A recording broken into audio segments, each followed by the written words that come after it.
She had $5 left to her name. Her family was gone. Her reputation was destroyed. And the men still circling her in Boston? They weren't offering marriage, so Eleanor did the unthinkable. She answered a stranger's advertisement for a wife and bought a one-way ticket 2,000 miles into the wilderness. When the stagecoach driver dumped her at a frozen station in the middle of a howling blizzard, the man who promised to meet her wasn't there. No horse, no rider, just the screaming wind and a cold that was designed to kill. She had gambled everything on a stranger's word, and now, standing alone in that deadly storm, she was certain she had made the worst mistake of her life. But what happened next would prove something she never expected about promises and about herself. This story will remind you of a truth many women forget. You are far stronger than you have ever been given credit for.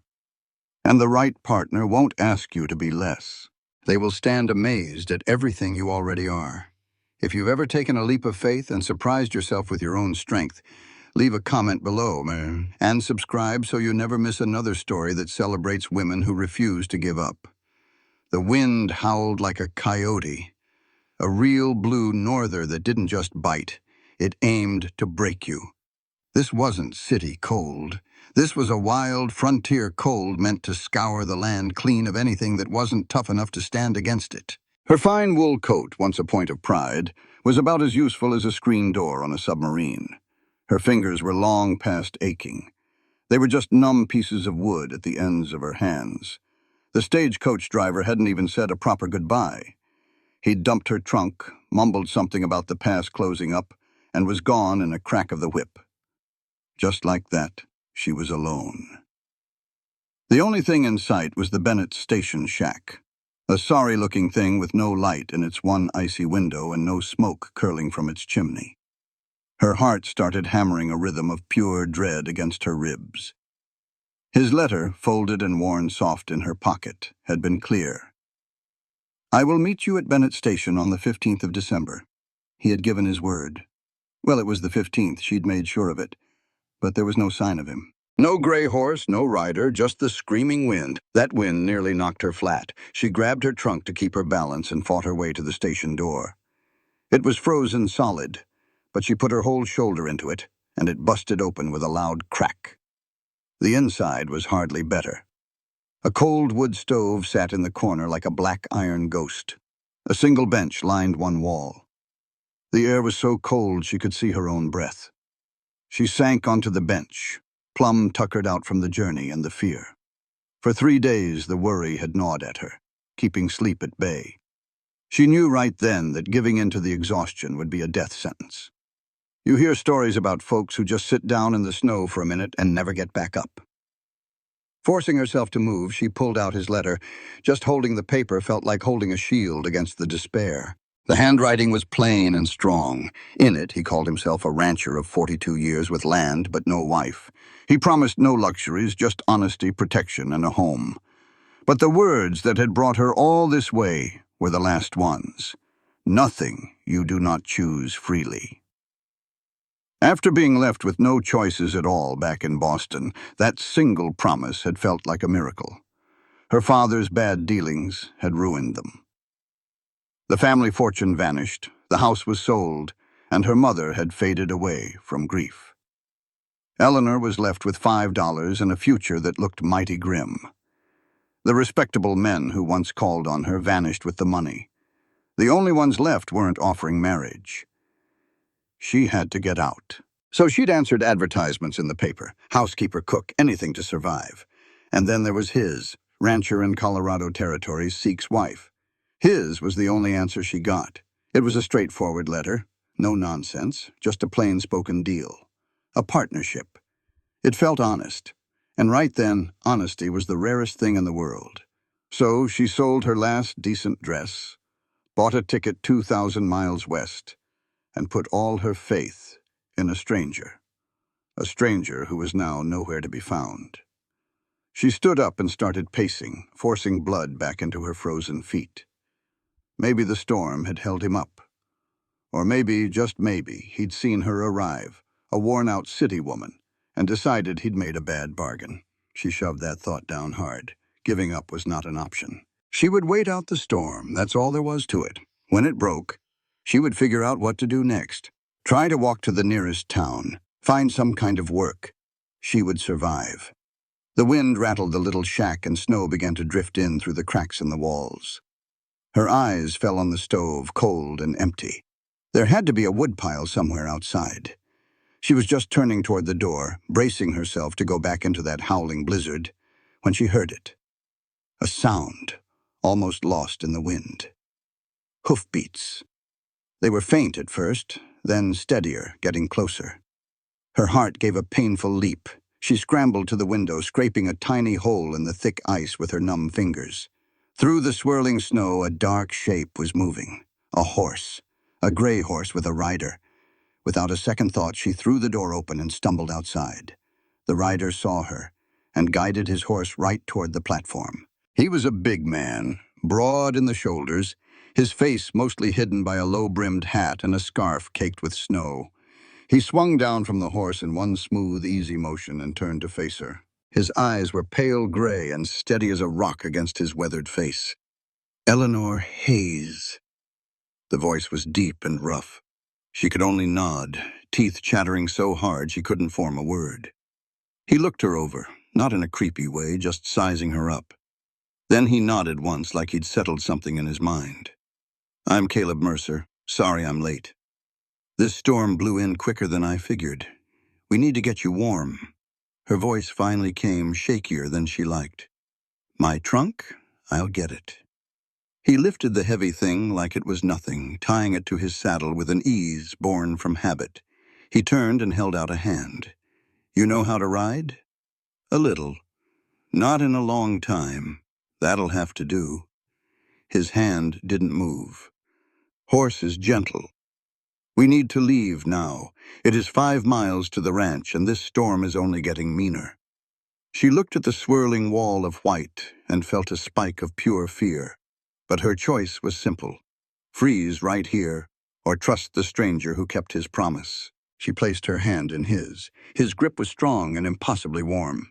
He got her onto the horse with no fuss, then swung up behind her. His arm wrapped around her waist, holding her tight against him. "Hold on to the saddle horn," he said, his voice right by her ear. "Lean on back if you need to. The horse knows the way home." Then they were moving, stepping steady into the whiteout.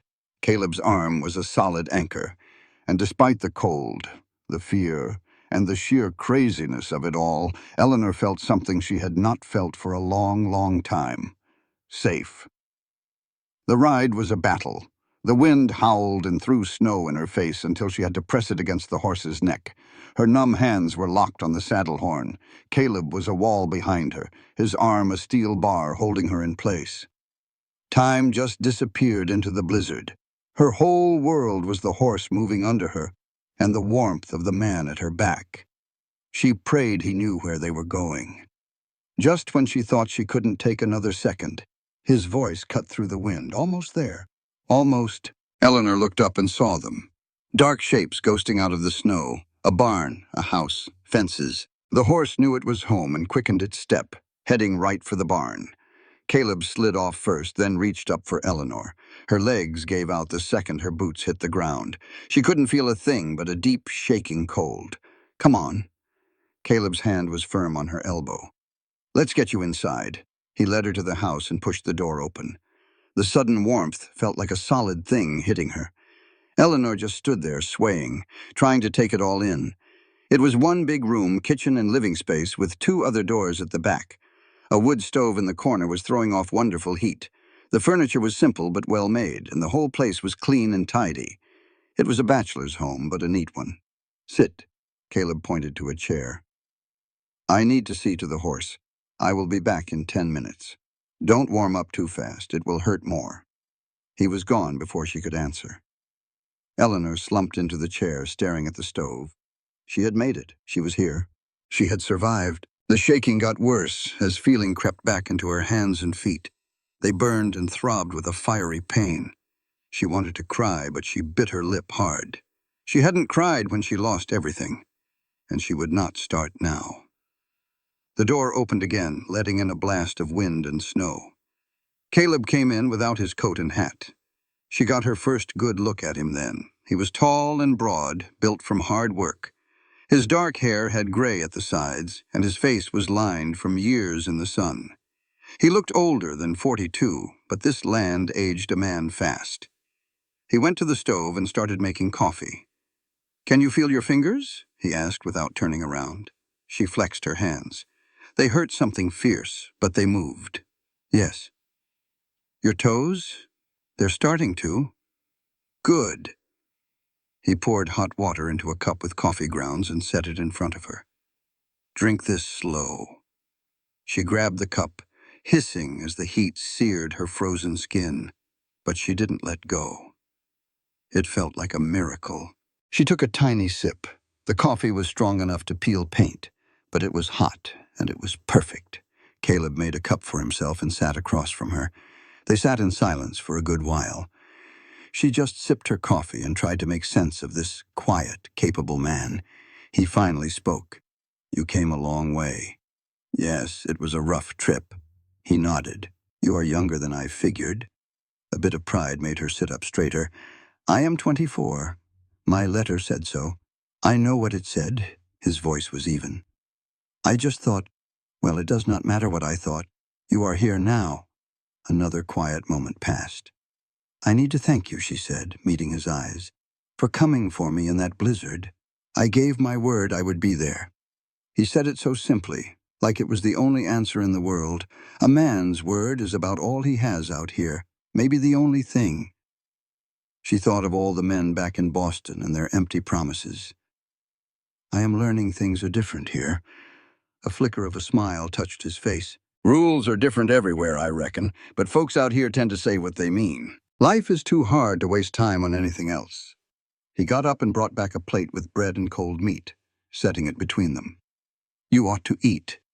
When was the last time you had a decent meal?" Eleanor had to think. "Yesterday? Maybe the day before. I am not sure." "Eat," he said, pushing the plate a little closer. "We have things to talk about, but they can wait until you are warm and have some food in you." Eleanor took a piece of bread. Her stomach woke up with a roar, reminding her it had been days since she had eaten properly. While she ate, Caleb watched the storm out the window. "It will be gone by morning," he said. "They come on fast and leave just as fast." The meaning of his words settled on her. They were stuck here, alone, together. She put the bread down, her hunger gone. "Mr. Mercer." "Caleb." He turned to face her. "If we are going to be married, you ought to call me Caleb." "Caleb," she started again, her voice steady. "I need to be clear about something. Your letter said I would have a choice. That is right. I need to know if that is still true, because I am here, we are alone, and I have nowhere else to go." He let the silence hang in the air for a good long while. Eleanor refused to look away, determined not to show a lick of weakness.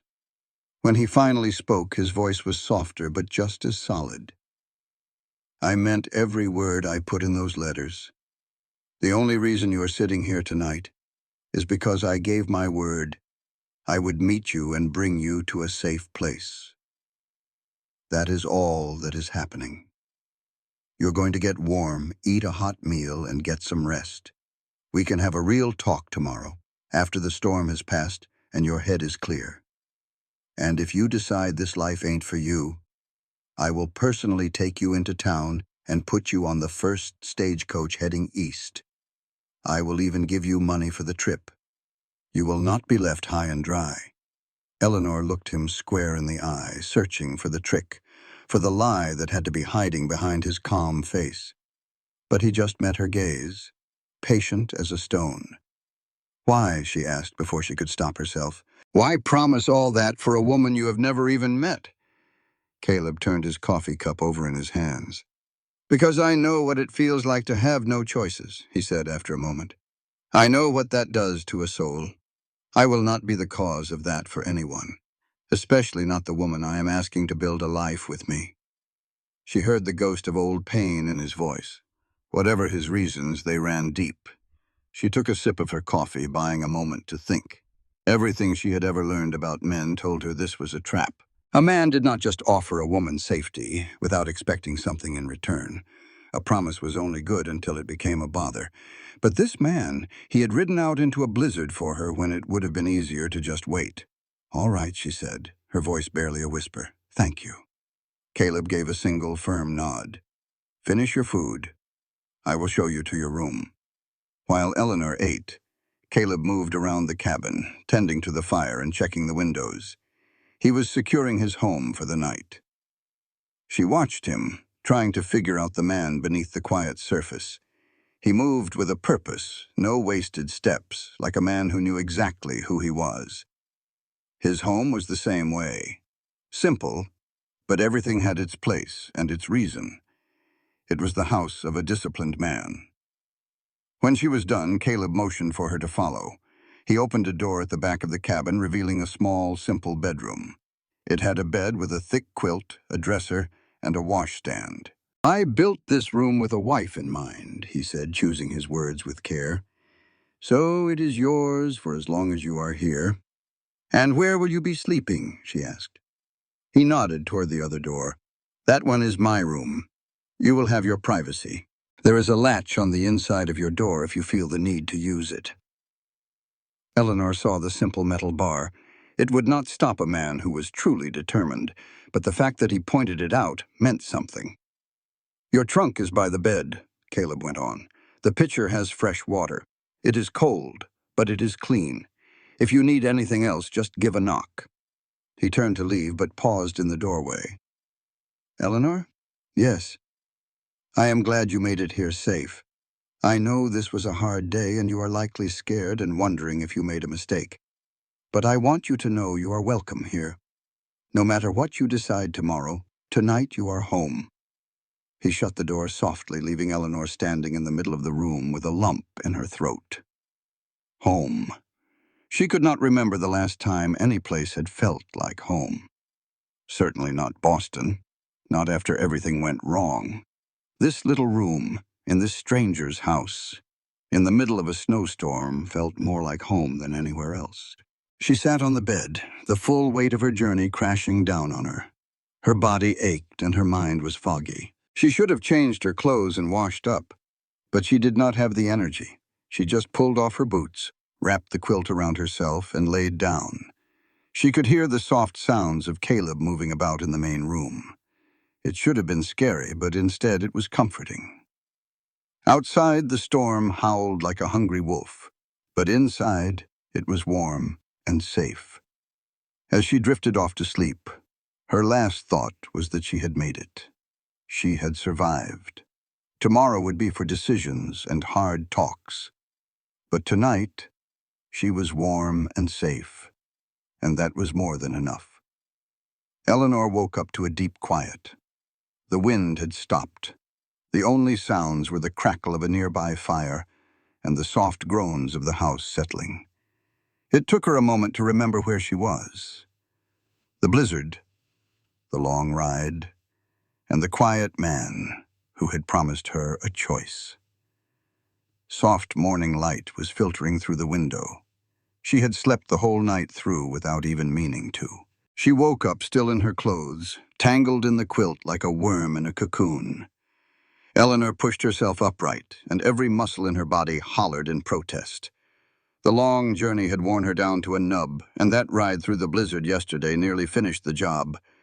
But she was warm, truly warm, for the first time in what felt like forever. At the window, the sight stole her breath. Snow. A whole world covered in it, pure and white as far as the eye could see. The rising sun painted it all in shades of pink and gold. It was so beautiful it hurt to look at. A soft knock came from the door. "Eleanor, you up?"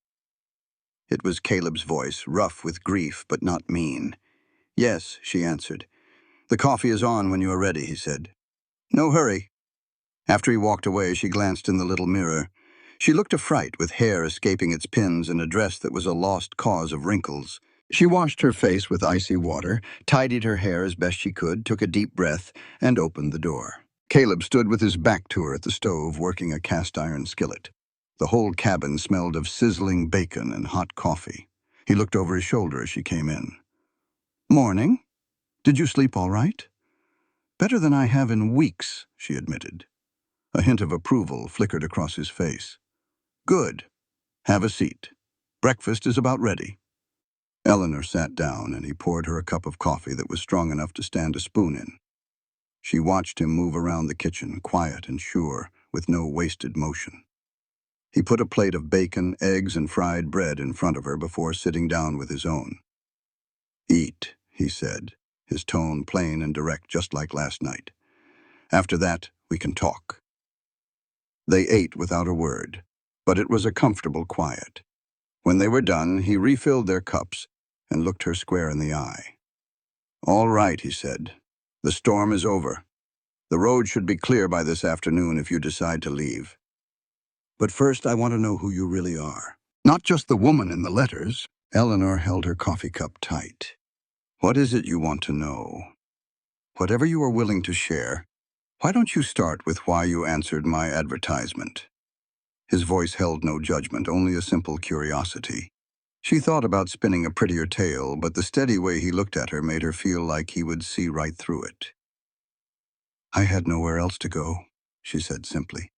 "My family lost everything back in Boston. After my parents passed on and my brother left, I was all alone with no money and no one to turn to. Your letter offered me something I had not had in a long, long time." "And what was that?" he asked. "A choice," she said. "A chance to build a life, not just scrape by from one day to the next. A chance to be wanted for something more." Her voice trailed off. Caleb's face hardened a little. "Some men were making you offers you could not accept." "I understand." He was quiet for a second. "I am sorry you had to go through all that." The kindness in his voice was almost harder to take than anger. "I do not want your pity," she said, blinking hard. "I only want honesty. So now it is my turn. Why did you place an advertisement for a wife?" Caleb looked down at his hands. "There are not many women out this way who would have me. I am getting on in years, and I am set in my ways. And the ones who might be interested, well, they are looking for things I cannot give them." "What kind of things?" "Romance and sweet talk. I have never been any good at that. But I can offer you a paid-for home, land that is all mine, and a real partnership. It just will not be the fairy tale some women are hoping for." Eleanor nearly smiled. "I stopped believing in fairy tales a good while ago, Mr. Caleb." "Good," he said, leaning in. "Because life out here is hard. The winters are fierce, as you have seen. The summers can be just as mean, all heat and dust. The nearest town is 5 miles away, and you might not see another person for weeks at a time. It is a lonely place. You do not think I can handle it? I think you have known a different kind of life. And I think it is only fair to be honest about what you would be signing up for." "I appreciate your honesty," she said. "So let me be honest too. My old life is gone. I cannot go back. I have learned I am tougher than I ever knew. I survived losing my whole world. I survived a 2,000-mile trip by myself. I reckon I can learn to survive here." Caleb watched her for a long moment, his gaze seeming to look right into her soul. "All right," he said at last. "Here is what I propose. You stay for 1 week. Get the feel of the place. Get to know me. See if this is a life you could make for yourself. If you want to leave after 7 days, I will take you to town myself and see you are set. If you decide to stay," he paused, "then we will go to town and get married proper. But only if it is what you truly want. 1 week to decide her whole future." "What about you?" she asked. "What if you decide you do not want me?" "That is a fair question. The truth is, I think I made up my mind when I saw you on that train platform, looking like a strong wind would carry you off. You traveled 2,000 miles based on a few letters. You did not complain when you saw me, and you held on to that horse through a blizzard without a single word of protest. That tells me more about your character than a year of courting ever could." "I did not have much choice," she said, feeling a blush rise on her cheeks. "There is always a choice. You could have panicked. You could have made that ride a whole lot harder, but you did not." "I need a partner, Eleanor," he said, his voice direct. "Someone who will work alongside me and speak her mind." someone who will stay when the work gets hard instead of running from it. If you can be that person, we will get along just fine. Eleanor joined him at the window. The land outside looked clean and new, full of promise. Or maybe it was just full of cold and hard work. It all depended on how you looked at it. I would like to stay for the week, she said softly. Caleb turned, and a look of relief passed over his face. Good. Then we should start with the basics. You need to see the property, understand how this place runs, and I need to know what you need to be more comfortable. I do not need much. That is not what I asked, he said, his voice firm but gentle. What would help you settle in? Books? Warmer clothes? Because what you are wearing now will not do you much good out here. She looked down at her thin, stained coat. I do not have money for new things. I did not ask if you had money. I asked what you needed. His simple, matter-of-fact tone made her throat feel tight. I would appreciate some warmer things, yes. Not a bit of trouble, he said. If the roads are clear, we will ride into town tomorrow and get you outfitted properly. He gestured to his own heavy coat and boots. I have to go check on the livestock, make sure they made it through the storm all right. You can stay here where it is warm, or you're welcome to come along. Eleanor thought about the biting cold from the day before. The warm cabin was tempting, but then she remembered what he had said in his letters about wanting a partner to work beside him. I will come, she said. If you have something warmer, I can wear. For the first time, she saw a real, genuine smile from him. I reckon we can manage that. He found her a thick wool coat that was far too big, and boots that were also huge but lined with fur. You look ridiculous, he said, his eyes crinkling at the corners. I feel ridiculous, she admitted, but you will be warm. Come on. They stepped outside into a world made new. The snow was deep and the air was so crisp it almost hurt to breathe. Everything was covered in a blanket of sparkling white. Caleb led the way to the barn. Inside, it smelled of hay and animals. It was warmer than being outside. The horse that had carried them was in a stall, looking just fine. Caleb introduced her to the horses like they were old friends. This here is Sterling, he said, his hand resting on the gray's powerful neck. He is the most dependable partner a man could ask for. He gestured to a younger bay mare named Copper and a stubborn roan called Judge. When Eleanor held out her hand, Sterling nudged her with a soft puff of warm air. A genuine smile bloomed on her face. Well, look at that, Caleb said softly. He's taken a shine to you. That is a good sign. He gave her a tour of the whole spread, from the tack room to the smokehouse dug into the side of a hill. He explained the work plainly and simply, never once talking down to her. Looking out at the 60 acres of snow-covered land, she felt a little overwhelmed. How in the world do you manage all this on your own?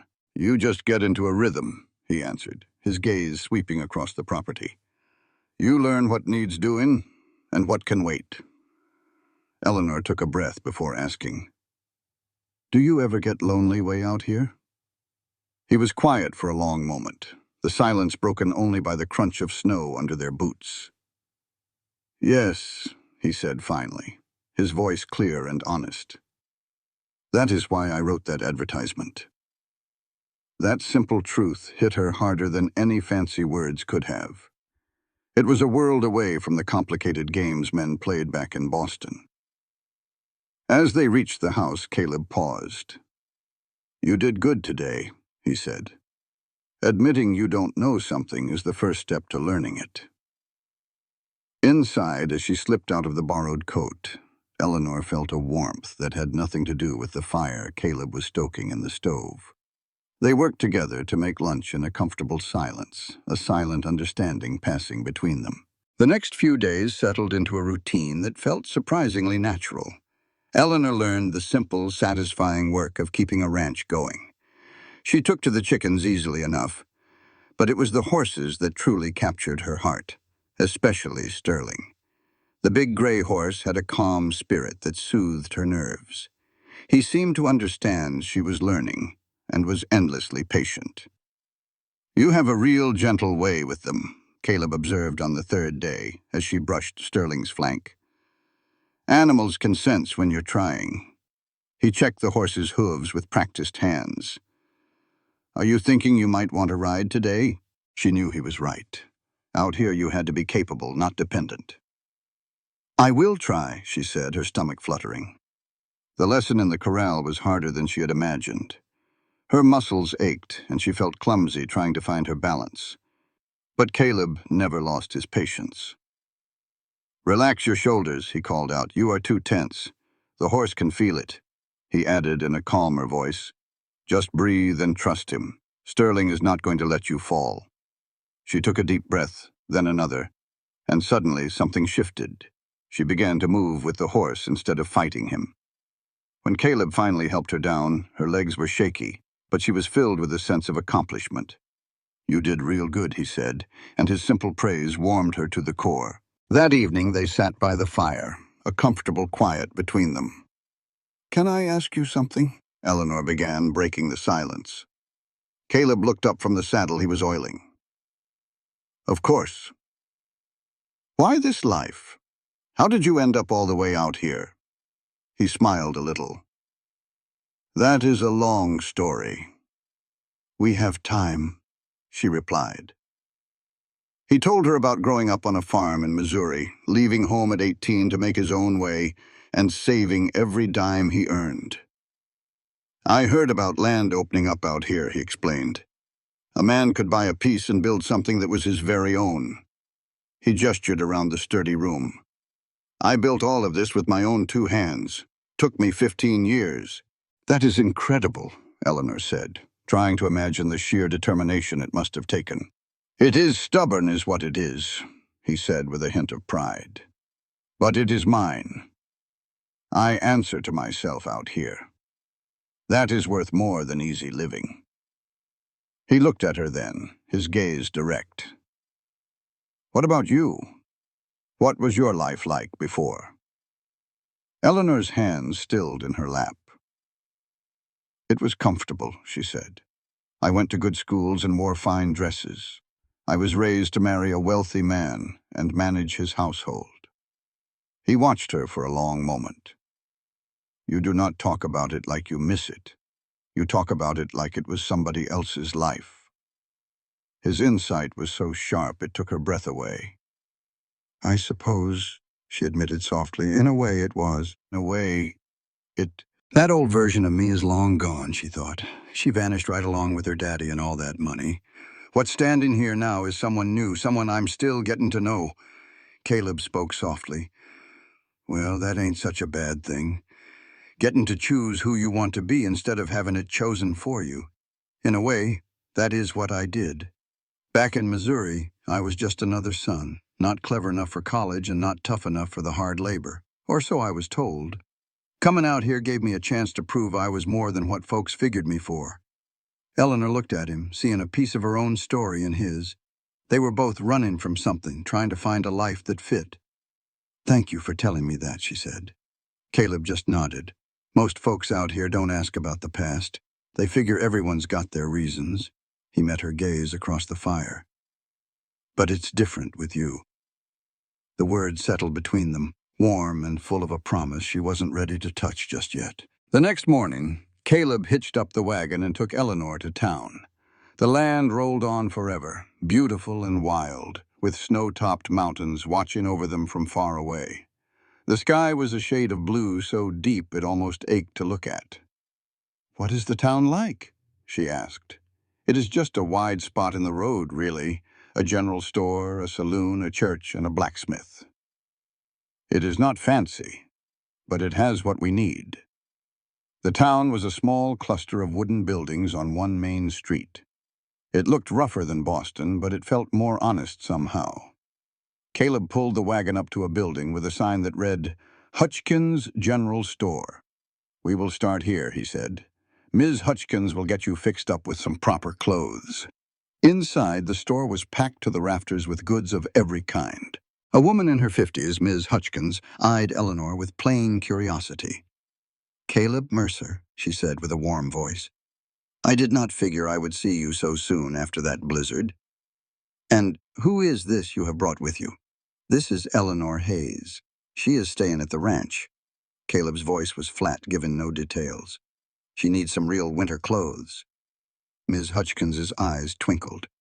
Of course. Come on, dear. Let us see what we can find for you. She led Eleanor to a corner filled with dresses and practical gear. You are from back east, I can tell. Boston, yes, ma'am. What brings a body all the way out to Colorado? Eleanor glanced at Caleb, who was busy looking at tools.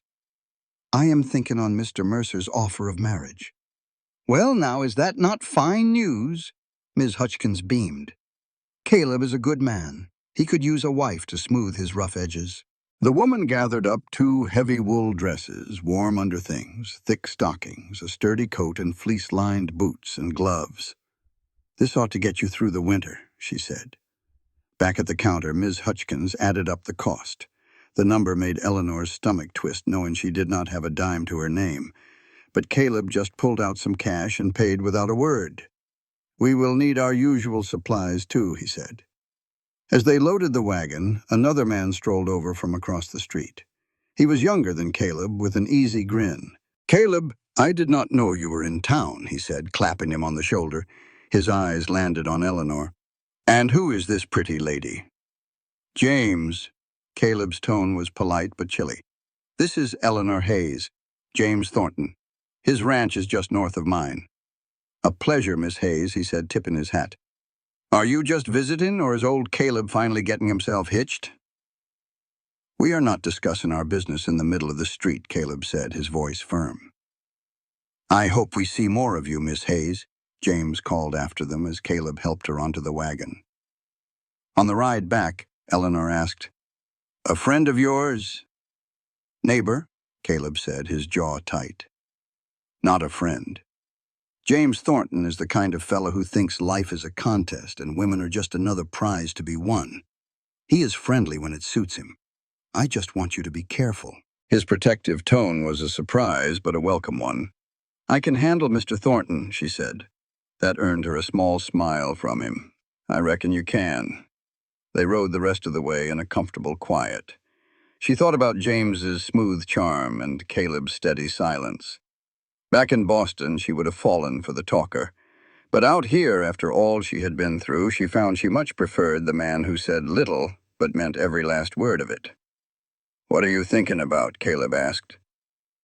That I am glad it was you who wrote that letter, she answered honestly, and not a man like him.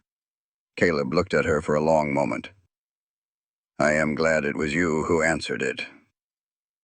That night, Eleanor tried on her new clothes. Sturdy, warm, and practical. For the first time since coming to this wild land, she felt like she might just have what it takes to survive it. In her place stood someone who looked like she could belong in this rugged land. The idea did not scare her like it would have a week ago. At supper, Caleb looked up and gave a nod of approval. That dress fits you better. You look more at ease. I am. Thank you for... She paused, not wanting to sound like she was keeping a tally of her debts for everything. You do not have to keep thanking me, Eleanor. We are building something together. Partners. We are not partners yet, she reminded him softly. I have not decided to stay. Have you not? He asked, his gray eyes steady on her. Seems to me you have made yourself right at home these last few days. You are learning the work, getting into the swing of things. That does not seem like a woman planning on leaving. Her heart did a little jump. It has only been 4 days. 4 days can tell you a whole lot if you are paying attention, he said. But you are right. We agreed to a week, and you have got 3 days left. I will not push you. Just know from where I sit you have already proven you can handle this life. The only question left is if you want to. Eleanor opened her mouth, but no words came out. He was right. She had stopped thinking about leaving days ago. She had started thinking about what to plant in the spring, and what it would be like to ride out and see the whole property. She had to see this place through all its seasons. She was even starting to think about putting down roots. I need to be certain, she said, her voice barely a whisper. Not just that I can make it out here, but that this is the right thing for the both of us. That's only fair. Take all the time you need." Caleb went back to his supper, letting her have the quiet.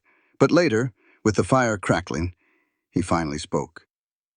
"Can I tell you what I see when I look at you?" Eleanor looked up, caught off guard. "What?" "I see a woman who is a whole lot tougher than she gives herself credit for. Someone who's been through the ringer and pulled herself out. Someone who had every reason to quit on her way here, but flat out refused." His voice was low and steady. "I see the kind of woman I'd be mighty proud to call my wife if you'd let me." His words weren't some flowery poem. Caleb wasn't built that way. They were just the plain, honest truth, said with a quiet strength that shook her. "I don't know if I'm that person," she whispered. "You are. You just can't see it yet." He stood up to bank the fire for the night. "But you will. Just give it some time." Eleanor sat there, stunned, her thoughts racing. A part of her wanted to list all her faults every time she'd ever failed. But another part, a part that was getting stronger every day in this place, wanted to believe him. It wanted to trust that maybe, just maybe, she could become the woman he already saw. The 5th day started bright and cold. Caleb said they were going to check on the cattle in the far pasture. Eleanor pulled on her new warm clothes and followed him to the barn. He was already getting Sterling and Copper saddled up. "You'll ride Sterling," he told her. "I'll take Copper. Just stick close and do what I do." They rode out across the snowy fields. Eleanor felt a rush of freedom as Sterling moved under her, all smooth power. She was getting the hang of this, feeling more sure of herself. The land just opened up in front of them, huge and beautiful. She was starting to see why Caleb loved this place enough to build a life here, no matter how hard it was. The cattle were gathered in a little valley, protected from the wind. They were shaggy highland crosses that looked like they were made for the cold. Caleb counted them slow and easy, checking for any that looked sick or hurt while Eleanor watched. "They look all right," she said. "They're a tough breed. They have to be to make it out here." He finished his count and turned Copper for home. "Come spring, we'll have calves. That's when it gets real busy. Making sure they all make it, keeping them safe. It sounds like hard work." "It is, but it's good work, honest work." He looked right at her. "You think you could handle it?" The question felt like it was about more than just ranching. Eleanor met his eyes. "I think I'd sure like to try." Something shifted in Caleb's gaze. Maybe it was hope, but all he said was, "Good. I think you'd be a natural at it." They rode the rest of the way back without a word, and Eleanor found herself taking it all in, memorizing the little things.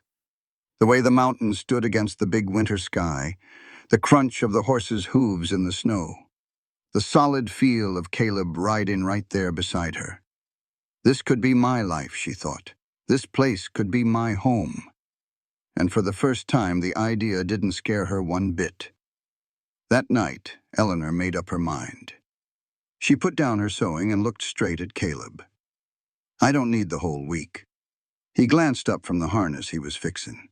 "No? No." She took a deep breath. "I've seen enough. I know what this life is, and I know what you're offering. I've made my choice." Caleb set his work down real slow, giving her his full attention. "And I want to stay. I want to marry you. If you'll still have me." He just looked at her for a long minute, his face impossible to read. Then he stood up, walked over, and knelt down so they were eye to eye. "You sure about this? Because once we're married, that's it. I need a wife who's all in, not one with one foot out the door. I am sure." Eleanor's voice was firm. "This is what's better. You are what's better. This is the life I want." Caleb reached out and took her hand. His was warm and rough from work, his grip gentle but strong.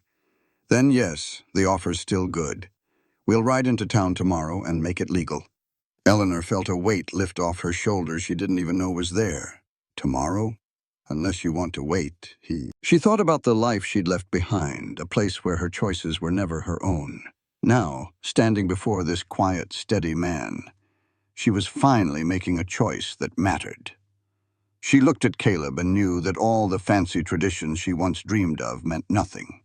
What mattered was right here. "No," she said, her voice clear. "Tomorrow is perfect." A genuine smile spread across Caleb's face, lighting him up from the inside. "Good," he said. "Then we probably ought to talk about what comes next." Eleanor's heart gave a little jump.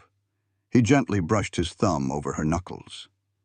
"I stand by my word from the letters. This is your choice. We can wait as long as you need, or we can begin our marriage like most folks do. But it has to be what you want, freely given." The warmth in her cheeks had little to do with the nearby fire. "And if I choose to wait?" "Then we wait," he said simply. "I've been patient this long. I can be patient a while longer. And if I do not want to wait?" A flicker of something deep and warm showed in his eyes, but his voice was even. "Then we will not." Eleanor drew a shaky breath, grateful for his straightforward honesty. He was not assuming anything. "Can I tell you my answer tomorrow, after we are married?" "Of course," he said, letting go of her hand. "Whatever you need. This is about building trust, not rushing things." The next morning, Eleanor felt a nervous energy buzzing under her skin. Today was her wedding day. She put on her best dress, a deep blue wool that made her eyes look like the summer sky, and pinned up her hair with extra care. Her hands trembled just enough that she had to start over twice. When she stepped out of her room, Caleb was waiting. He was in clean clothes, his hair still a little damp, and his boots polished to a shine. He looked up, and the way he looked at her stole her breath. "You look beautiful," he said, his voice soft. "Thank you," she managed, smoothing her skirt. "You look mighty handsome yourself." A touch of color rose on his cheeks. "Are you ready?" She took a deep breath. "Yes, I am ready." The ride into town felt like it took forever and no time at all. Every time a doubt tried to creep into her mind, she would look over at Caleb's calm profile and her nerves would settle. This was right. This was her choice. They went straight to the little white church. Inside, Reverend Matthews, a kind-faced man in his 60s, listened to Caleb and did not show a bit of surprise. "Well, now, I will need some witnesses," the Reverend said. "Just give me a few minutes to round somebody up. Find someone." He came back with Mrs. Hutchkins and her husband, who both looked mighty pleased to be there. Mrs. Hutchkins pulled Eleanor aside. "Honey, are you certain about this? It is not too late to take a breath and think on it." Eleanor looked her straight in the eye. "I am sure." Caleb was a good man, and this felt right. Mrs. Hutchkins gave her a good long look, then nodded. "You have got some grit in you. You are going to need it out here, but I reckon you will do just fine." The ceremony was plain and simple. They stood before Reverend Matthews with the Hutchkins couple as their witnesses. Caleb's voice was strong and clear when he promised to honor and protect her. Eleanor's voice shook just a little as she promised to stand by his side through it all. Then the Reverend pronounced them man and wife, and Caleb leaned in for a kiss. It was quick and proper, but it was real. His hand was gentle on her waist. When he pulled away, he had a question in his eyes, and Eleanor answered with a small smile. They were married. Mrs. Hutchkins gave Eleanor a big hug.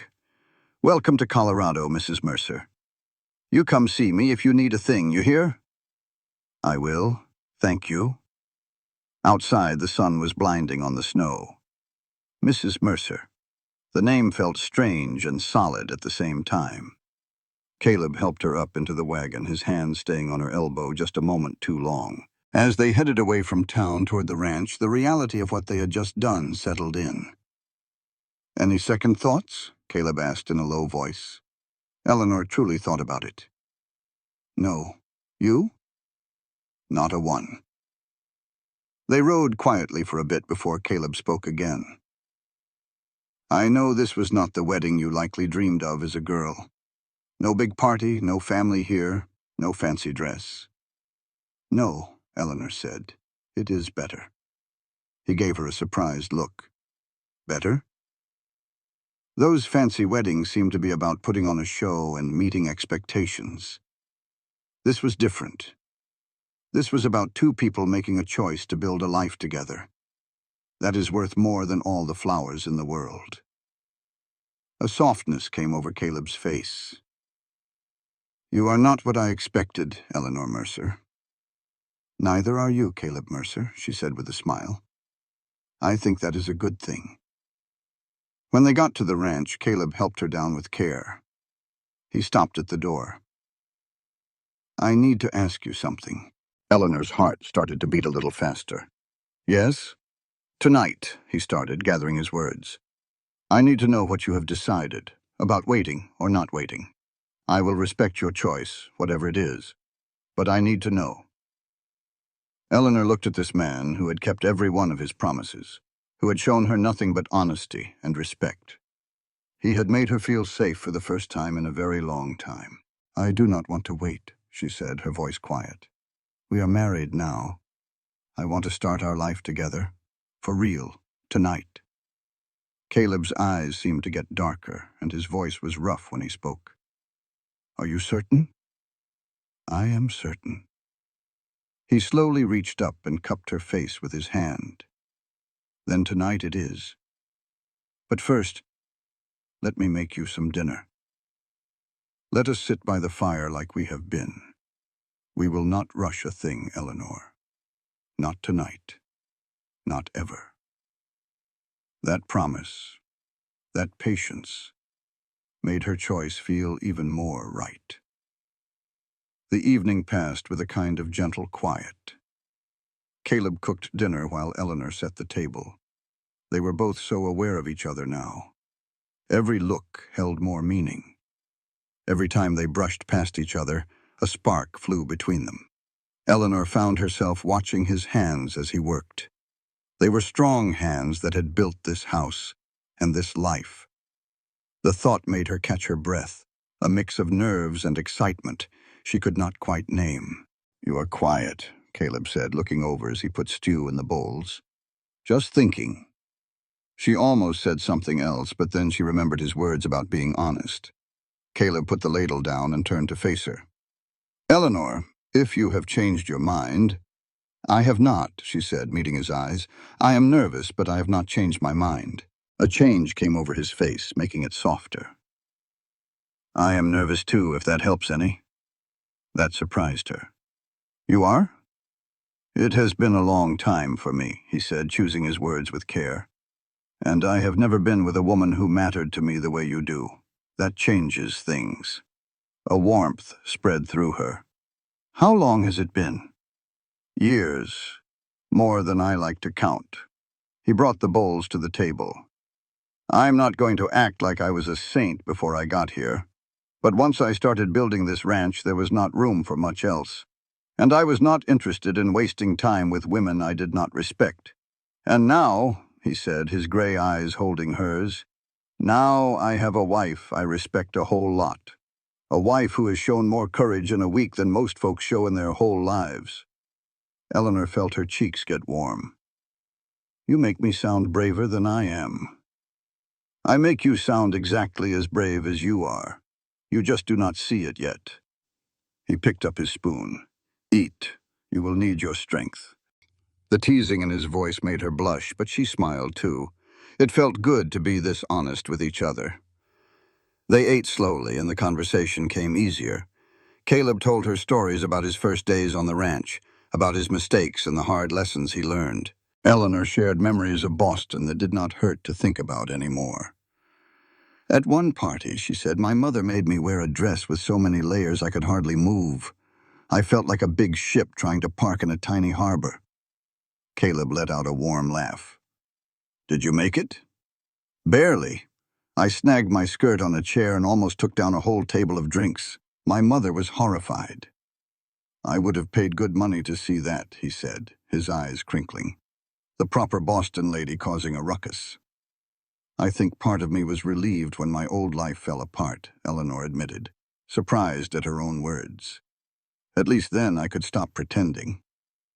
You do not have to pretend here, Caleb said quietly. I do not want a perfect wife. I want a real one. After dinner, they sat by the fire, but the air felt different now, filled with a quiet energy. Eleanor tried to mend a shirt, but her stitches were all crooked. Eleanor, Caleb's voice made her look up. He had put his work aside and was just watching her. Come here. It was not a demand, but an invitation. She put down her sewing and went to sit beside him. He took her hand, his thumb making slow circles on her palm. I want you to know something, Caleb said. What happens tonight is not about duty. It is not about me claiming a husband's right. It is about two people choosing to be close, choosing to trust each other. Eleanor just nodded, a lump in her throat. If you want to stop at any time, we stop. No questions asked. Do you understand? I understand, she whispered. But Caleb, I do not want to stop. I am nervous, but I want this. I want you. His hand tightened on hers. You are sure? Instead of speaking, Eleanor leaned in and kissed him. It was a little clumsy, not like the polite kiss at the church, but it was real. And when Caleb kissed her back, his hand coming up to hold the back of her head, something deep inside her came to life. The kiss grew deeper, slower. Caleb let her set the pace, his touch gentle but sure. When they finally broke apart, they were both breathing a little harder. He rested his forehead against hers. Bedroom? He asked, his voice thick. Yes. He stood and held out his hand. Eleanor took it without a second thought. He led her to his room, a place she had never been before. It was simple and clean like the rest of the house. There was a big bed covered in quilts, a dresser, and a washstand. Nothing fancy, but tidy. Caleb lit a lamp, and the room filled with a soft, warm light. He turned to her, and she saw the question in his eyes, a deep want held back by a whole lot of care. I ought to tell you, Eleanor said, her voice a little shaky. I don't really know what I'm doing. Nobody ever told me about this part. Hey! Caleb stepped closer and cupped her face in his hands. We'll figure it out. Together. There's no script for this, it's just you and me. His gentle voice was all she needed to hear. Eleanor took a breath and reached for the buttons on her dress, but her fingers were clumsy with nerves. Caleb put his hands over hers. Let me. He unbuttoned her dress with a slow, careful touch. When it was loose, he eased it off her shoulders and let it fall around her feet. She stood there in her underthings, feeling bare and a little scared, but Caleb's eyes were full of nothing but kindness. You are a beautiful woman, he said, plain and simple. Eleanor reached for his shirt, and he let her unbutton it and push it from his shoulders.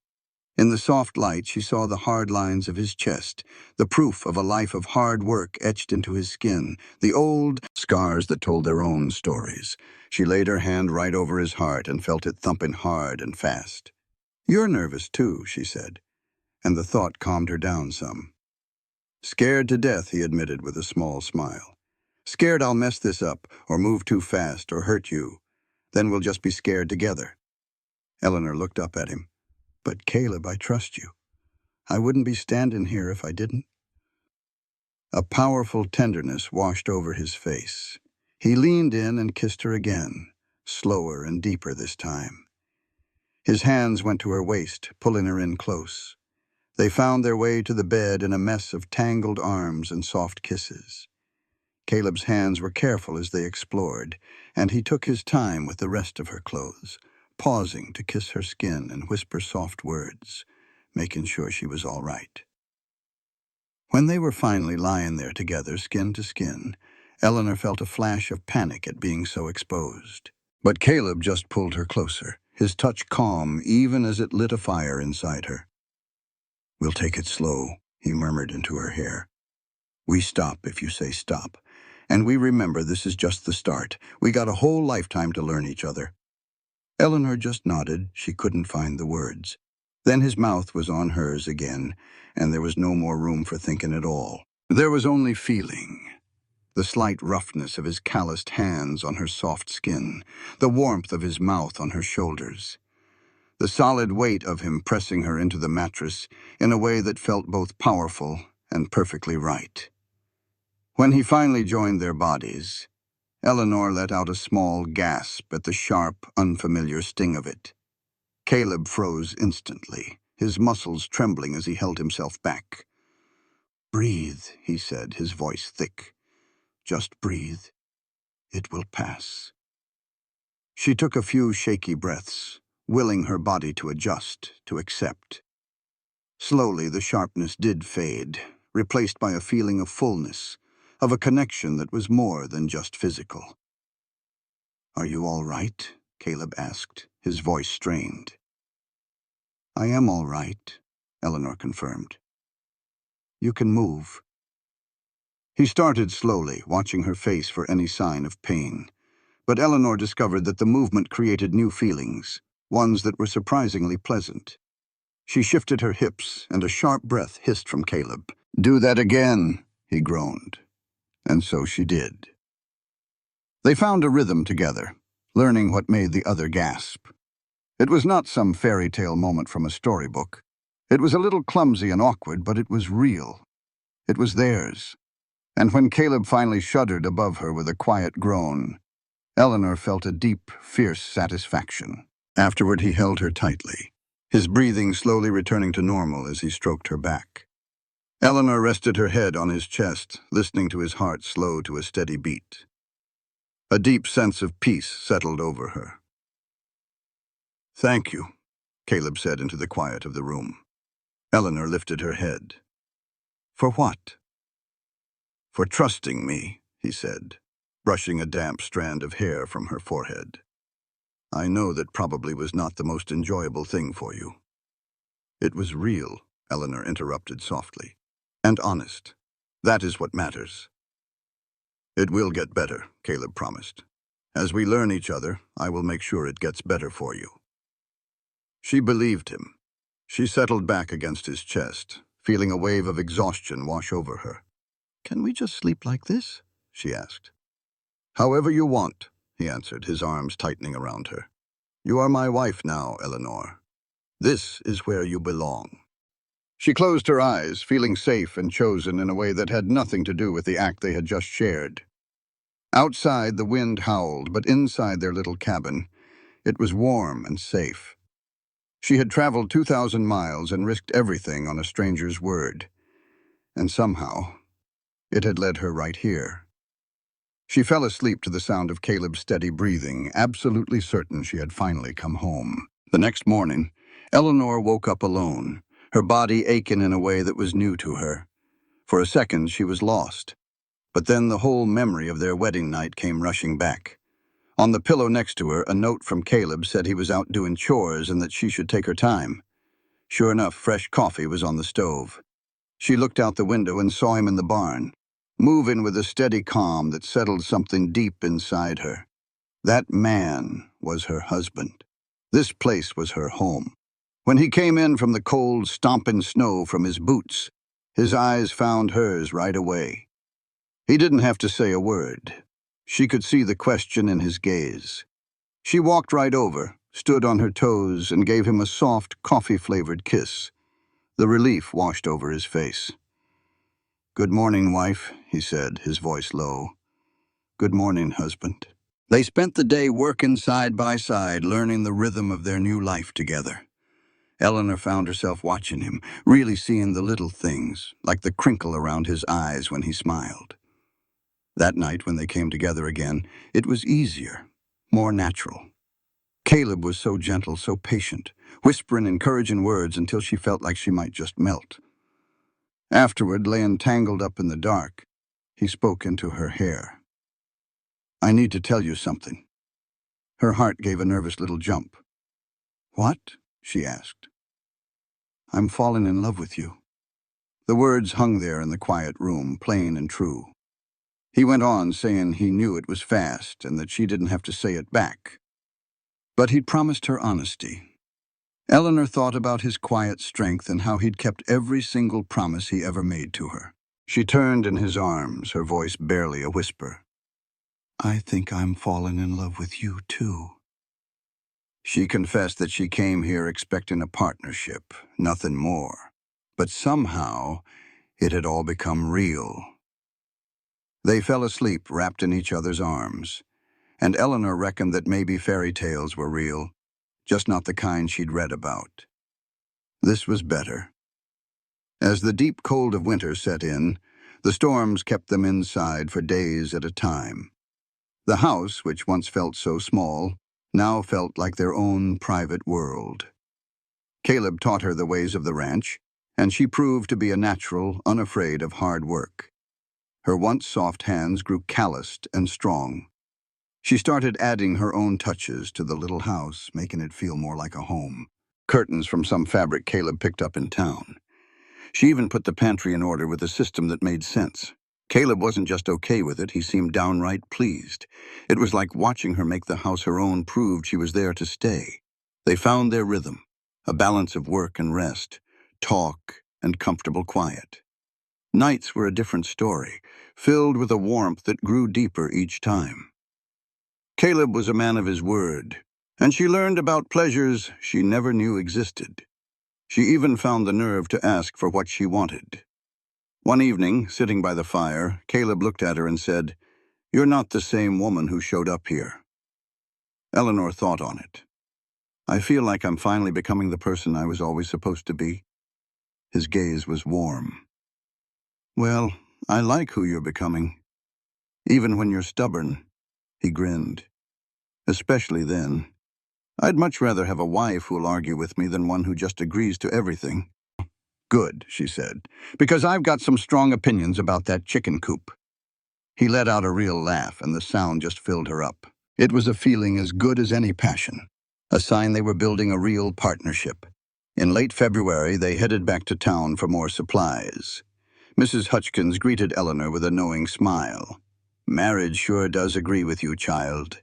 You've settled right in." Eleanor smiled back, feeling the truth in those words. This place was home. As they were loading the wagon, that fella James Thornton showed up again with that same friendly smile that never quite reached his eyes. "Mrs. Mercer," he said, tipping his hat, "ranch life seems to suit you." "It does, thank you," she answered, keeping her voice cool. "If you ever get lonely while Caleb's busy, feel free to visit. My housekeeper would appreciate the company." Before Eleanor could say a word, Caleb stepped right between them. He didn't have to say anything. His stance said it all. "My wife has all the company she needs," Caleb said, his voice level. "But we thank you for the offer." James's smile didn't move, but his eyes got sharp for a second. "Of course, just being neighborly." He tipped his hat and walked off. On the wagon ride home, Caleb was quiet, his jaw set hard. Eleanor laid a hand on his arm. "You know I'm not interested in what he's offering." "I know," he said, his hands tight on the reins. "But James Thornton never gives anything away for free. He's been wanting this land for years, just waiting for me to fail. Now he's watching my wife." "Then let him watch," Eleanor said, her voice steady as a rock. "I chose you. I chose this life." Caleb looked over at her, and some of the tightness left his shoulders. "You mean that?" "I do," she said, leaning against him. "Take me home, Caleb." The word just felt right now. Caleb's arm came around her, pulling her close. They were building something real, something that would last. That night, with a winter wind howling outside, he made love to her with a tenderness that made her eyes well up. Afterwards, he held her and whispered against her skin, "I love you, Eleanor Mercer. I love your strength, your stubbornness, and how you've turned this house into a home." She turned in his arms. "I love you too. I never expected it, but I do." She thought about the woman she had been just 2 months ago, standing on that frozen platform, scared and alone. That woman was gone. In her place was someone who could handle hard work and harsh weather, someone who had found joy where she least expected it.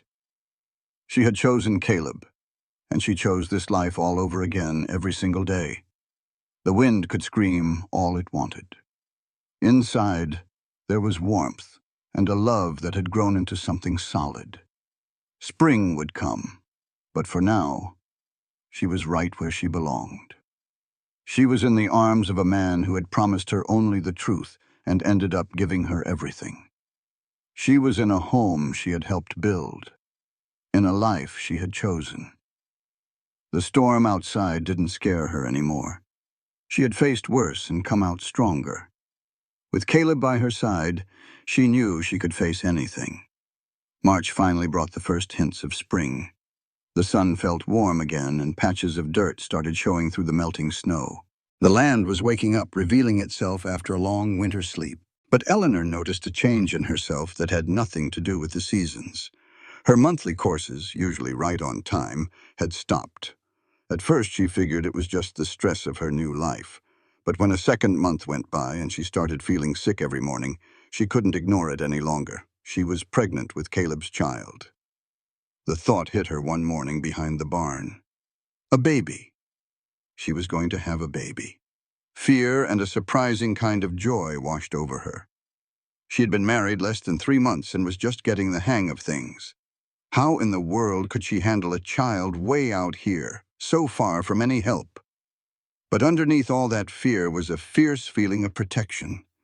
This child was theirs, a living, breathing piece of the life they were building. She knew she had to tell Caleb. For some reason, that made her more nervous than anything else. They had never once talked about having children. Eleanor had no earthly idea how Caleb would take the news. She found him out in the barn, mending a busted stall door. He glanced up as she came in, his face breaking into that warm smile he only ever gave her. His smile vanished when he saw the look on her face. "What is it?" "You are white as a sheet." Eleanor took a deep breath. "I have something to tell you." Caleb dropped his tools and walked right over, his hands resting gently on her shoulders. "You are scaring me, darling. Are you sick?" "I am not sick. Not in the way you mean." She looked him square in the eye.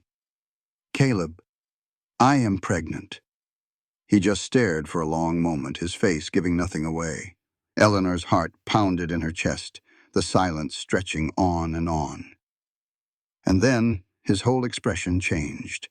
A wave of pure happiness washed over his face, so strong it nearly took her breath away.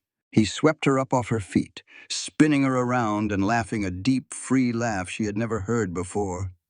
"A baby," he said, setting her down. His hands framed her face and his eyes were shining. "We are going to have a baby." Relief hit Eleanor so hard her legs felt weak. "You are happy then?" "Happy?" Caleb chuckled, the sound deep and wonderful. "Eleanor, I am more than happy. I am terrified, sure, but I have never been happier in my entire life." He pulled her in for a hug, one hand holding the back of her head. "Our baby." Eleanor pressed her face into his shirt, her own eyes starting to sting. "I was so worried you would be upset that it was too soon." "It probably is," Caleb admitted. "We probably should have planned it better. But I cannot find it in me to care about what we should have done. All I feel is blessed." He leaned back to look at her. "How are you feeling?" "That morning sickness, is that from the baby?" "I believe so. It has been like that for a few days." "Why did you not tell me?" "I was not sure. I had to be certain before I said a word." Caleb's hand moved down to her belly, his palm warm against her dress. "There is a child in there, a part of you and a part of me." His voice was filled with a reverence that made her throat feel tight. "When do you think it will arrive?" "Late summer, I reckon. August or early September. Right at harvest time." A line formed between his eyebrows. "That is our busiest time of year. We are going to need some help. We need to get you to a doctor. Make sure everything is all right. The nearest one is in town, but he only comes through once a month. Then we will go into town on his next trip. We will figure out what we need to do." Caleb's practical mind was already turning. Now that the news was real, the work truly began. They needed a nursery, supplies, and a plan before the first frost returned. Eleanor saw the worry etch itself onto Caleb's face. She reached out, touching his cheek. "Caleb, we have months. We don't have to get it all done this very day." He let out a long breath, his shoulders relaxing. "You're right. I just want to do this right by you, and by the baby." Eleanor smiled, a real and genuine thing. "Then for right now, just hold me. Let this moment be real." Caleb pulled her close in the quiet of the old barn. With sunlight cutting through the slats in the walls, their future started to feel solid between them. She rested her head on his chest, feeling the steady rhythm of his heart, and knew this was what true happiness felt like.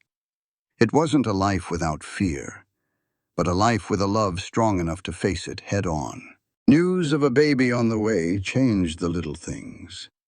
Caleb started treating her like she might break, always taking the heavy chores. Eleanor appreciated his care, but after a couple of weeks, her patience wore thin. "I'm expecting Caleb, not made of glass," she finally said one morning as he took a water bucket from her hands. "I can still carry water." "I know you can," he said, looking troubled. "But I'm here to do it for you. And I need to stay strong," she countered gently. "Women on these ranches have been having babies and working the land for generations. Let me do my part, at least for as long as I'm able." He thought on it for a moment before nodding. "All right. But you promise to tell me if anything feels like too much." "I promise," she said. And so they found their rhythm. She kept up with her work, and he quietly took the heaviest loads, a silent agreement between them. In the middle of March, they rode into town to see Dr. Morrison. He was a gruff man in his 60s who'd seen it all. After a quick examination, he declared her healthy. "You're young and strong," he grunted. "Eat well, get your rest, and don't overdo it. When your time comes, send for Mrs. Henderson. She's the best midwife in these parts." Outside, they met Mrs. Hutchkins, whose face lit up with a knowing smile. "Well, congratulations, dear," she said, pulling Eleanor into a hug. "You take good care of her, Caleb," she said, turning her sharp eyes on him. "I'm trying to," he admitted, "but she won't let me do enough." "Smart woman," Mrs. Hutchkins chuckled, patting Eleanor's hand. "Staying active is good for you both." She insisted they follow her to the general store, gathering up soft cloths and herbs for tea. When Caleb went to pay, Mrs. Hutchkins just waved him off. "It's a gift. We look after our own out here, and you're one of us now, Eleanor." That kindness brought a tear to Eleanor's eye. On the ride home, the reality of it all set in, and the fear crept back. "What if I do it all wrong, Caleb? I don't know the first thing about being a mother." "I don't know how to be a father either," he said, pulling the wagon to a stop. "We'll learn together. We can what-if ourselves sick with worry, or we can focus on what we can do. We'll get ready and we'll trust in each other." "I'm scared," she whispered. "I know," he said, pulling her close. "Me too. But this baby is a gift. A terrifying, wonderful gift." His steady voice was all she needed. She leaned into him, believing they could handle whatever came their way. Spring arrived in a rush of green, and the baby began to show. Caleb was fascinated by her growing belly, his hand always gentle on her stomach, waiting. In late April, he felt it for the first time. "There it is again," he whispered, his eyes wide with wonder. "A little flutter. Feels more like a tiny fish swimming around in there," she laughed. "Our son or daughter," he said, his voice full of a tenderness that made her heart ache. "Getting ready to meet us. With our two stubborn streaks combined, we'll have our hands full for the next 18 years, Eleanor teased. Caleb smiled. "I can't think of anything I'd rather do." One warm day in May, Eleanor was hanging laundry, the sun on her back and the baby tumbling inside her. She looked out at the field and saw Caleb working, his back strong and steady under the Texas sun. In that single moment, everything felt right. This land, this man, this child on the way. It was her life now. A life she had fought for, a life built on a trust that had blossomed into a love deeper than she ever imagined. She had come out here scared and alone, just looking to survive. But she had found so much more than that. She had found a true home. The laundry could wait. Eleanor walked toward the field to the man who was her husband, her partner, and the father of her child. She just opened her arms. He came to her, dusty from his work, and held her tight as the prairie breeze rustled the tall grass. "I love you," she whispered into his chest. "I love this life we have made. I love the person I am when I am with you. And I love that we are going to be parents." Caleb's arms tightened. "I love you too, more than I ever thought possible. You made me believe in things I had given up on, like family and true happiness." They stood in the field under the warm sun, and Eleanor felt the baby give a little kick as if it agreed with everything they had said. June brought the heat and the hard work of the farm. Eleanor's garden was flourishing, and she spent her mornings pulling weeds and watering. Caleb's hayfields grew tall, and he spoke of the coming harvest with a mix of excitement and worry. "We will need to hire some hands," he said one evening. "I cannot manage it all by myself, not with you that far along." "Can we afford it?" "If the crop is good, we will have enough to cover it and then some. It is an investment. There is a family, the Johnsons, a couple of valleys over. Their boys are good workers. I thought I would ride out there next week." "How long will you be gone?" 2 days, 3 at the most. I do not like the idea of leaving you by yourself." "I will be fine," Eleanor said. "I know the chores. I know how to handle the animals, and I know how to use the rifle if I have to. You taught me well." Caleb still looked worried. "What if something happens? The baby is not due for 2 months yet, and I will be careful." Eleanor took his hand. "You cannot protect me from everything, Caleb. You have to trust me." He finally nodded.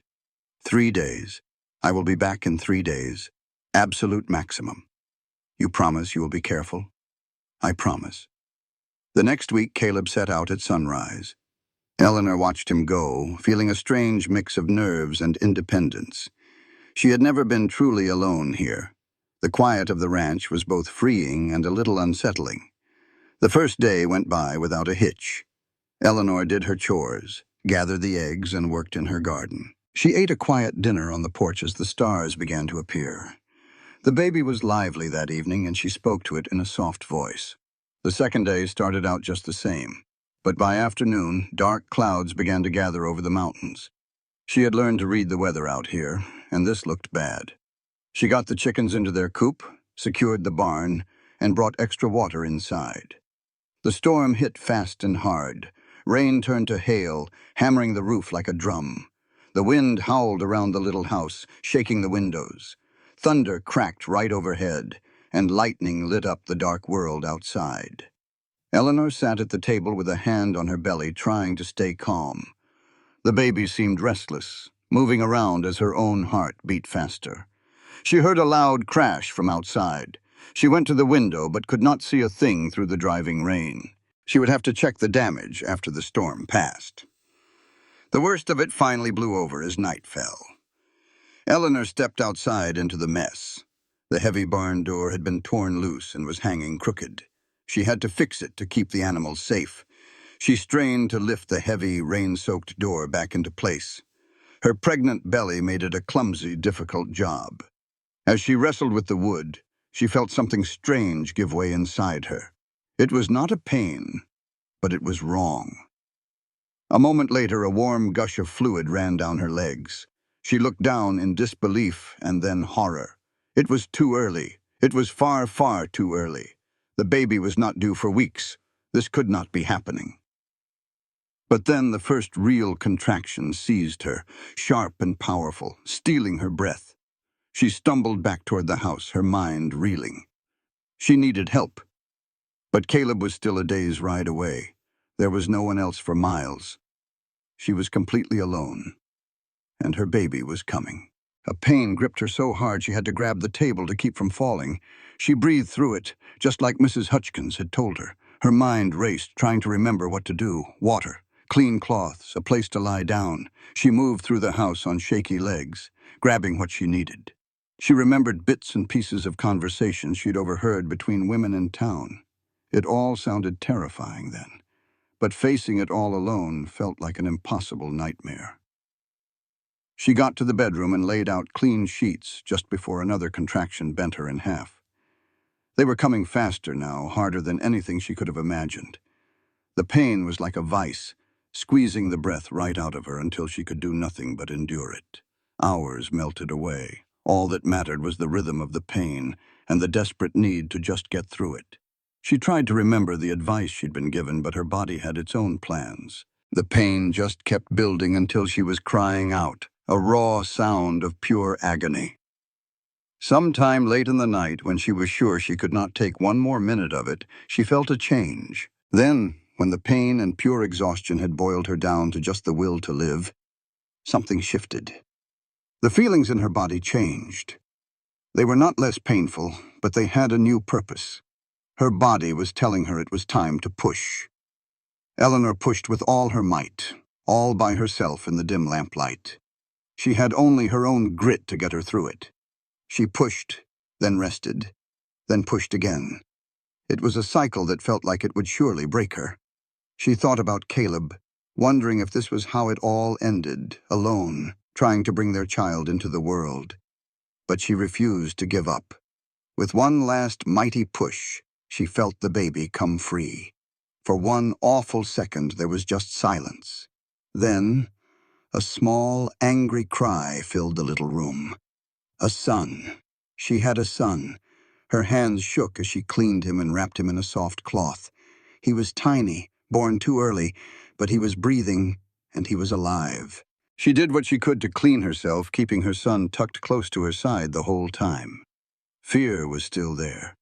She was weak and bleeding, and she hoped she had done everything right. But her son was nursing, and that was enough of a victory for now. Just as the sun came up, she finally let her eyes close, her new baby sleeping safe in her arms. She woke to the sound of horses and shouting. Her body went stiff, instantly on alert. The baby stirred beside her. Eleanor tried to get up, but she was too weak. She had just managed to sit up when the door flew open. Caleb stood there, his face as white as a ghost. He stopped cold, his eyes taking in the whole scene. The blood on the sheets, Eleanor looking pale as death in the bed, and the little bundle she was holding. "You're back early," Eleanor said, her voice raspy. Caleb rushed to her side and fell to his knees. "What happened? Are you okay? Is that our boy?" Eleanor moved the blanket so Caleb could see his son's face. "He came early. It was the storm. I was alone." Caleb's voice cracked. "You did this all by yourself. I should have been here." Eleanor took his hand. "You are here now. We are both all right. Just tired." Caleb's eyes were wet with tears as he looked at his son for the very first time.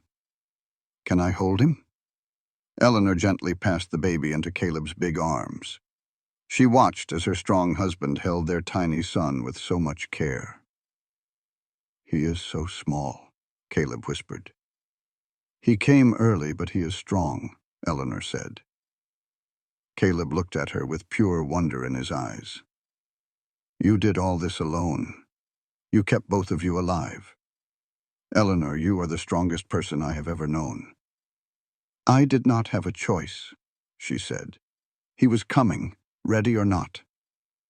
"There is always a choice," Caleb insisted. "You did not give up." He gently handed the baby back, then pulled a chair next to the bed. "I brought Mrs. Henderson with me.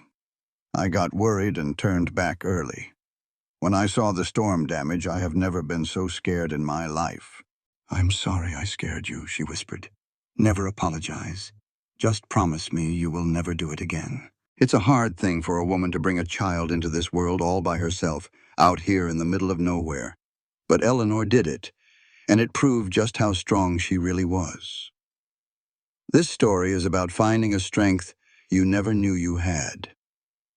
After the ordeal, Caleb gently brushed the hair from her face.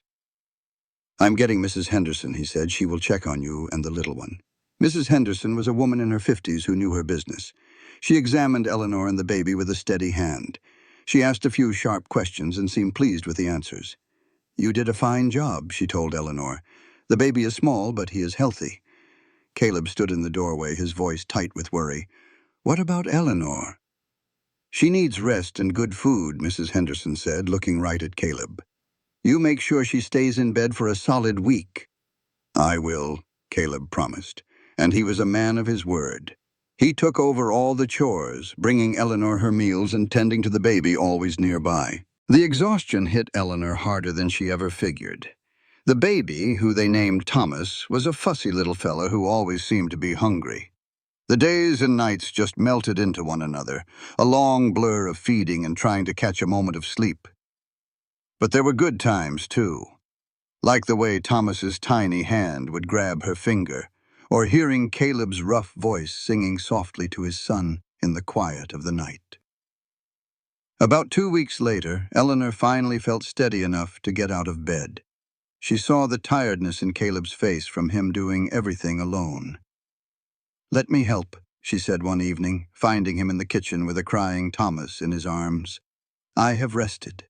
Now I need to feel like myself again." She took the spoon from his hand. "Please, Caleb, I need to be useful."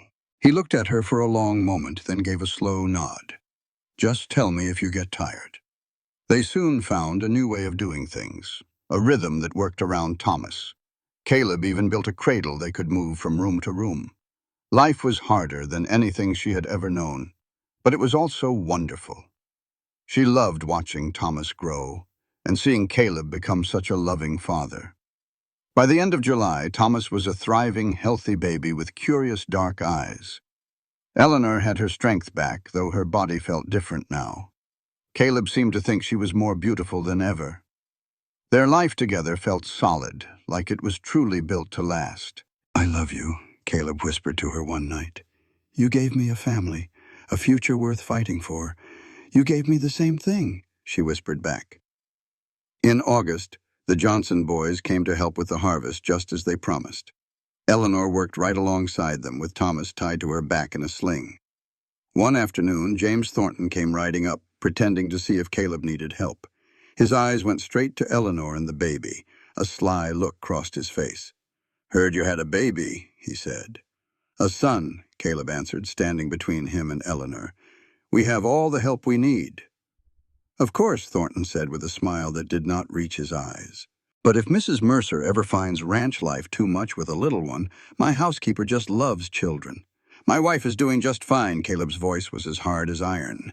"Now, if you will excuse us, we have work to do." After he left, Eleanor touched Caleb's arm. "His words do not bother me." "I know," Caleb said, his jaw tight. "He has been circling this land for years, just waiting for us to show a sign of weakness." "Well, we will not give him one," Eleanor said, adjusting Thomas on her back. "We are a lot stronger than he can possibly imagine." Caleb's face softened. "Yes," he said. "Yes, we are." One evening in September, they sat on the porch watching the sun go down. Caleb asked quietly, "Do you ever regret coming here?" Eleanor looked at him surprised. "Never." "Why would you ask such a thing?" "Because this life is hard," he said. "Harder than I promised. Maybe an easier life would have been better. An easier life would not have been my life," she told him. "Back in Boston, I would have been just a decoration. Here, I am myself." She thought about the night she gave birth, about the pain and the fear. "Especially now," she said, "because I survived it. I brought our son into this world, all by myself. That is a strength no one can ever take away from me." Caleb was quiet for a long time. "You are an extraordinary woman." "No," she said. "I am just an ordinary woman who refuses to give up." "That is what makes you extraordinary," he said, pulling her close. "We are good together, are not we?" "The best," Caleb whispered. "The very best. Better than I ever imagined we could be." As the fall days got shorter, Eleanor thought about how she had gotten there. A year ago, she was desperate in Boston, with nothing left. She took a huge risk, traveling 2,000 miles to marry a man she had never met, all based on a few letters. Now she was in a home she helped build, with a husband she loved deeply, holding their son. The first snow of the year arrived in October. Eleanor bundled up their son, Thomas, and took him outside. Caleb came and stood with them as the snowflakes fell. "Another winter," Eleanor said quietly. Last winter I got here in a blizzard, scared I had made the worst mistake of my life. She looked at Caleb. Now I am not afraid. I know we can handle whatever comes our way together. Together, Caleb agreed, and he held Thomas up to see the snow. Look, son, this is your first snow. This is Colorado. There will be plenty more. Maybe one day you will tell your own kids about this one, about your first winter with a mom and dad who loved you more than anything. Eleanor watched her husband and son against the snowy sky, and her heart felt so full it nearly burst. This was everything she had hoped for when she came west. She had left Boston a scared girl. Now she was a strong woman. She was a wife, a mother, and a rancher's partner. She was Eleanor Mercer, and she knew exactly who she was. They spent the evening by the fire, warm and safe from the growing storm. Caleb and Eleanor talked about their plans for the spring, now that they were a family of 3. Later that night, as they lay in bed, Caleb spoke in the dark. I never told you the real reason I wrote that advertisement. Eleanor turned to face him. You said you wanted a wife and a partner. That was true, he said, but it was not the whole truth. He paused for a moment. I was lonely. So terribly lonely, I thought it might break me. I had built this place with my own 2 hands, but surviving is not the same thing as living. I wanted someone to share it with, to build a real life with. But I had been alone for so long, I had almost forgotten how to talk to people. So you wrote a letter, she said. So I wrote a letter, he confirmed. I figured it was easier to be honest on paper. I never dreamed I would find someone like you, someone so much stronger than my letter ever deserved. Your letter was perfect, Eleanor said softly. It was honest, and it gave me what I needed most, a real choice. And you gave me a gift in return. Caleb's voice was thick with emotion. You took a chance on a stranger. You gave me a son. You made this house a home. You gave me a life that is worth living. Eleanor moved closer to him in the dark. We gave that to each other. They held one another without speaking, thinking about all the small choices and risks that brought them to this moment. She had come west running from a disaster and found everything she had ever been looking for without even knowing she was searching. Their son Thomas was growing like a weed, his little personality starting to shine through. They took turns walking the floor with him at night and showing him the animals that would one day be his heritage. Christmas that year was quiet, just the 3 of them. She'd sewn Caleb a new shirt, and he had carved a little wooden rattle for the baby. He gave Eleanor a beautiful jewelry box with their initials entwined on the lid. For all your treasures, he told her. Eleanor just laughed. I sold all my jewelry to come out here. He smiled. Well, you can keep other things in it. Like that first letter I sent you, the one you've read so many times it's about to fall to pieces. Her eyes filled with tears. You noticed that? I notice everything about you, Caleb said, pulling her close. That letter changed both our lives. It's worth keeping. As the winter finally started to break, Eleanor began to dream of their future, of more children, and of the life they were building together. With every day, their love seemed to find more room to grow. One evening in early March, as the last of the snow was turning to mud, she brought it up with Caleb. I've been thinking maybe it's time we thought about another baby, she said. Not right this minute, but down the road. Thomas ought to have a brother or a sister. Caleb looked up from the harness he was mending, and his eyes were warm. I would like that a whole lot. A house just full of kids growing up tough and free on this land. He smiled. Free enough to love it, but steady enough to take care of it. He put his work down. We'll take as many as the good Lord sends us, and we'll love every single one. We'll raise them to be strong and good. Caleb came over and knelt by her chair. You are a wonderful mother to Thomas, and you'll be just as good to all the rest. And you're a good father, she said, her voice thick, so patient and kind. Sometimes I watch you with him, and my heart just swells.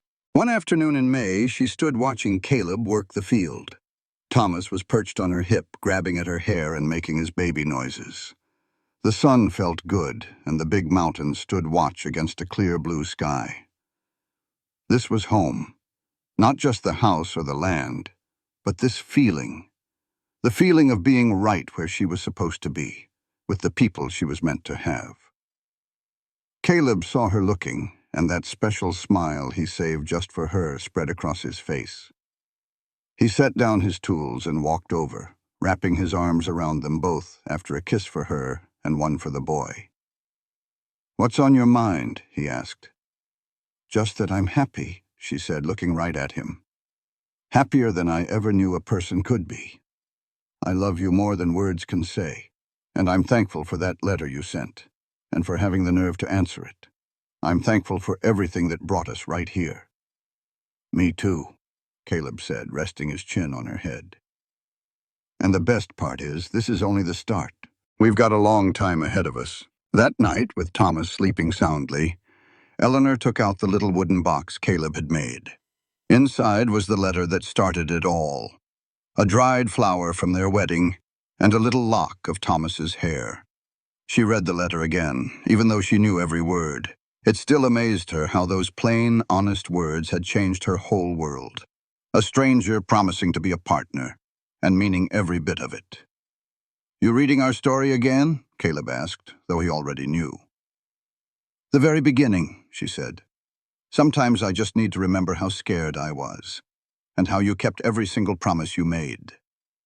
"And I always will," Caleb said, his voice low and serious. "That's a promise I'll keep till my last day." She knew he would. She felt it deep in her bones. Whatever came their way, good or bad, they would see it through together. Eleanor put the letter back in its box and went to sit in Caleb's lap. He wrapped his arms around her as the fire popped and hissed in the quiet house. Outside, the land they had worked for stretched out into the dark. It was a hard country, but it was theirs. Inside, there was warmth and safety. There was a love bigger than either of them had ever dreamed of. She had come out west with nothing, scared and alone, willing to marry a man she'd never met just to get by. But she had found so much more than that. She found a man who saw how strong she was, and helped her see it too. She had found a love built on truth, not empty words. Most of all, she had found the real Eleanor, a woman who was tough and brave enough to make her own way. That was the real prize. "I love you," she whispered against his chest. "I love you too," he answered back. "Always have, always will. That's my promise." As she drifted off to sleep in her husband's arms, with their son safe in his bed nearby, she knew some promises are meant to last forever. This life, this family, was hers. It was hard-won, and she had chosen it, and it was worth every single risk. She had traveled 2,000 miles through a blizzard searching for a stranger. What she found was not just a place, but a person. She had found her home in the life they were building from nothing but honesty and a little bit of hope. And that, Eleanor thought, was the best kind of story there is. This content was carefully researched, developed, and manually edited by our team to deliver meaningful stories with valuable life lessons. Every narrative is crafted to entertain, inspire, and empower our audience. We believe that great stories can change lives, and we are committed to bringing you content that matters. Thank you for being part of our community.